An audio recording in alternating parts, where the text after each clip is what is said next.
What if the Black Death never happened? The 14th century. Europe is thriving. Population booming. Trade expanding. Cities growing. But in our timeline, it all stops. In 1347, the Black Death arrives. In just 5 years, it kills over 50 million people, up to 60% of Europe. Entire towns vanish. Farms lie abandoned. Society collapses. But what if it never came? No ships from the east carrying infected fleas. No mass death. No societal reset. Let's imagine that version of history. By 1400, Europe's population could be 50% higher. That means more labor, more innovation, more demand. Urbanization would accelerate decades earlier. Major cities like London, Paris, Florence, and Prague grow faster. New cities emerge across northern and eastern Europe. And most importantly, universities flourish. With more people, literacy expands. Knowledge spreads.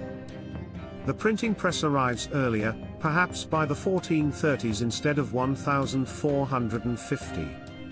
Scientific thought, math, and astronomy all leap forward. Now consider this: without the plague, there's no collapse of the feudal system. But with population pressure, peasants demand rights anyway. Revolutions might come earlier, not from desperation, but from growth. We could see constitutional reforms in England a century ahead of schedule. A German proto-parliament. An earlier French Revolution.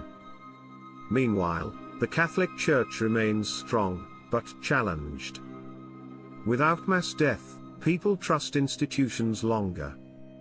But thinkers like Wycliffe and Huss still question power. The Protestant Reformation might still happen, but differently, later, or more peacefully. What about exploration? With more people and more wealth, there's greater pressure to expand. Portugal and Spain still look outward, but faster. By the early 1400s, fleets reach West Africa and beyond. Columbus may never sail, but someone else does, a generation earlier. The Americas are contacted in the 1460s. Colonization begins by 1500. And with larger European populations, expansion is faster and deadlier. Now think globally. The Islamic world was barely touched by the plague. In this timeline, Europe keeps pace instead of falling behind. The Ottoman Empire still rises, but so do the Venetians and Hungarians. Conflicts shift. Trade wars dominate the Mediterranean and the Silk Road. Mongol successor states may hold on longer with European partners. By 1600, Europe is more urban, more literate, more interconnected. But also more unstable. Without the trauma of the Black Death, the cultural obsession with death and sin may never dominate. Art focuses less on judgment and more on reason. The Renaissance becomes more technological, less spiritual. Leonardo da Vinci builds machines. Michelangelo engineers cathedrals.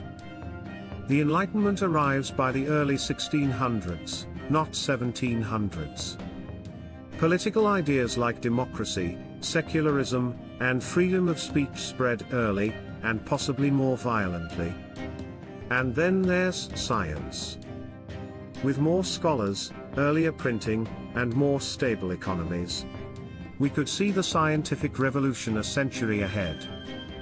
Newton's laws, discovered by someone else in 1620. Electricity, harnessed by 1700. Vaccines, by the mid-1700s. Industrialization, by 1750. By 1800, Trains connect major cities. By 1850, Europe lands on the moon. And what about war? Larger populations mean larger armies. More tech means more destruction. World wars may still happen, but not in 1914. Perhaps in 1850, with steam-powered dreadnoughts and early tanks. History accelerates. By 1900, Earth might be in space. By 2000, we may colonize Mars. But at what cost? Faster colonization may mean more exploitation. Indigenous cultures erased even more rapidly. Resource depletion happens earlier.